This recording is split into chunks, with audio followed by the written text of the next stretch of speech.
नमस्कार, मैं स्वर्ण प्रभा। आप देख रहे हैं आज का मुख्य समाचार।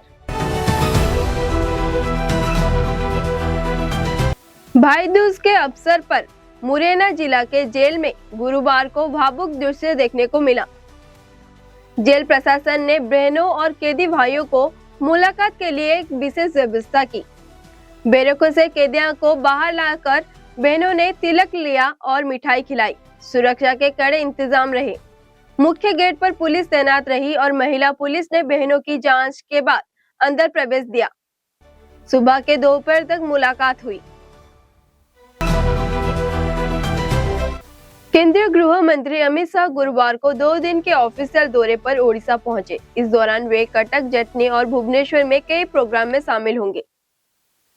अमित शाह रात के 8 बजे बिजू पटनायक इंटरनेशनल एयरपोर्ट पर उतरेंगे। पुरी के कई हिस्सों में जमीन की बेंचमार्क कीमतों की जल्दी बदलाव होने की उम्मीद है, क्योंकि ओडिशा सरकार प्रस्तावित पुरी म्युनिसिपैलिटी कॉर्पोरेशन से जुड़े योजनाओं पर आगे बढ़ रही है। अधिकारियों ने कहा कि बदलते हुए बेंचमार्क रेट के बारे में एक कन्फर्म नोटिफिकेशन जल्द ही जारी होने की उम्मीद है। प्रस्तावित रिस्ट्रक्चरिंग के तहत आसपास की 9 पंचायतों में 34 रेवेन्यू गांवों को बढ़ी हुई म्युनिसिपैलिटी सीमा में लाया गया है। मौजूदा म्युनिसिपैलिटी के मौजूदा 31 वार्ड के साथ प्रस्तावित सिविक्स बॉडी के तहत कुल 39 वार्ड में बनाने के लिए इलाकों में रीऑर्गेनाइजेशन किया गया है। पुलिस ने बताया कि ओडिशा के केंदुझर जिले में आनंदपुर इलाके में एक घर के अंदर आग लगने के युवक की मौत हो गई।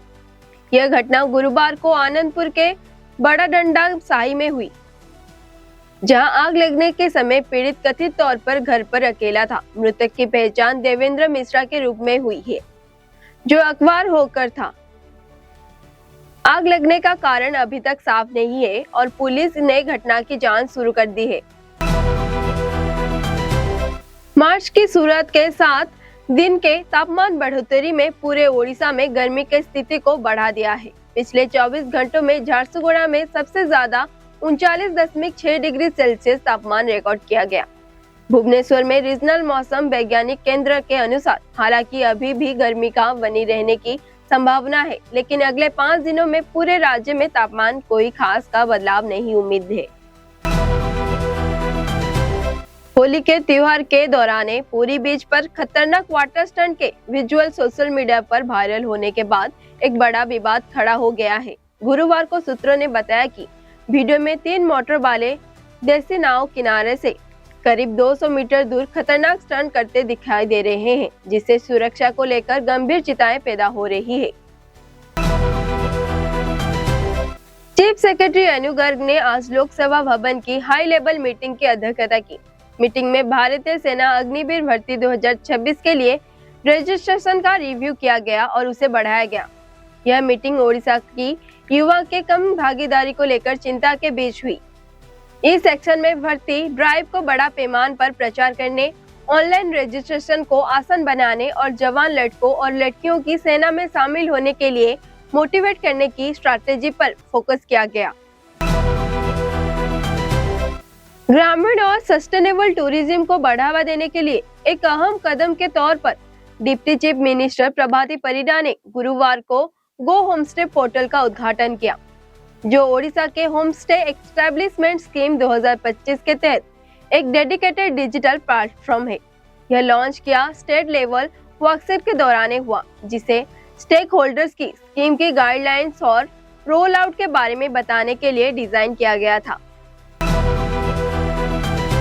CISF देश भर में जरूरी जगहों को निशाना बनाकर किए जाने वाले ड्रोन हमले और साइबर घुसपैठ जैसे उभरते सुरक्षा खतरों से निपटने के लिए अपनी क्षमताओं को काफी मजबूत करने की योजना बना रहा है। फोर्स के 57वें स्थापना दिवस के पहले गुरुवार को भुवनेश्वर में मीडिया कर्मियों से बात करते हुए CISF ने डायरेक्टर जनरल प्रवीण रंजन ने कहा कि पैरामिलिट्री फोर्स ने अपने आने वाले मॉडर्नाइजेशन प्लान के तहत ड्रोन और एंट्री ड्रोन ट्रेनिंग का प्राथमिकता देगी। इंडियन एयरफोर्स IAF ने शुक्रवार को स्क्वाड्रन लीडर अनुज और फ्लाइट लेफ्टिनेंट पूर्वेश दुर्गाकर के मारे जाने की पुष्टि की, जो Sukhoi Su-30 MKI fighter aircraft के केस में बुरी तरह से घायल हो गए थे। आईएएफ ने मारे गए अधिकारियों के परिवार के प्रति अपने गहरी संवेदना जताई। अपने सोशल मीडिया प्लेटफॉर्म एक्स पर आईएएफ ने कहा कि आईएएफ स्क्वाड्रन लीडर अनुज और फ्लाइट लेफ्टिनेंट पूर्वेश दुर्गाकर के मारे जाने पर दुख जताया है, जो Su-30 क्रैश में बुरी तरीके से घायल हो गए थे। आईएएफ के सभी कर्मचारी गहरी संवेदना जताते हैं और इस दुख की घड़ी में दुखी परिवार के साथ मजबूती से खड़े हैं। पश्चिम बंगाल की मुख्यमंत्री ममता बनर्जी राज्य में चल रहे स्पेशल इन्वेस्टिंग रिवीजन के खिलाफ शुक्रवार दोपहर सेंट्रल कोलकाता के एक्सप्लेनेड ईस्ट में अपना अनिश्चितकालीन धरना प्रदर्शन शुरू करेंगी। जैसा कि तय है कि तृणमूल कांग्रेस के कार्यकर्ता और नेता आज सुबह एक्सप्लेनेड ईस्ट में इकट्ठा होने शुरू कर देंगे। मुख्यमंत्री दोपहर करीब 2 बजे वहां पहुंचने के और प्रदर्शन शुरू करने की उम्मीद है। प्रधानमंत्री नरेंद्र मोदी ने गुरुवार को कहा कि भारत और फिनलैंड डिजिटलाइजेशन और सस्टेनेबिलिटी के एक स्ट्रैटेजिक पार्टनरशिप के तौर पर अपना संबंध को मजबूत करने के लिए काम कर रही है, जिससे आर्टिफिशियल इंटेलिजेंस और 6G टेलीकम्युनिकेशन से लेकर कालीन एनर्जी और क्वांटम कंप्यूटिंग की एडवांस टेक्नोलॉजी में सहयोग में तेजी आएगी।